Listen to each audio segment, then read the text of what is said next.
നോമ്പെടുത്തും തിന്നാൻ പറ്റണ വിഭവങ്ങള് കണ്ടുക്ക. നിസ്കാരപ്പായയിൽ കിട്ടണ തേൻ മധുരം കഴിച്ചിക്ക. നോമ്പെടുത്തും തിന്നാൻ പറ്റണ വിഭവങ്ങള് കണ്ടുക്ക.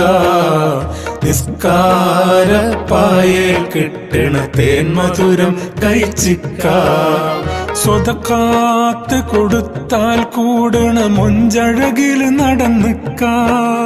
സ്വതക്കാത്ത് കൊടുത്താൽ കൂടണ മൊഞ്ചഴകില് നടന്നിക്ക. കലിമാത്ത് തൗഹീദിൻ രുചി അതിലെല്ലാം അറിഞ്ഞിക്ക. നോമ്പെടുത്തും തിന്നാൻ പറ്റണ വിഭവങ്ങള് കണ്ടുക്ക. നിസ്കാരപ്പായയിൽ കിട്ടണ തേൻ മധുരം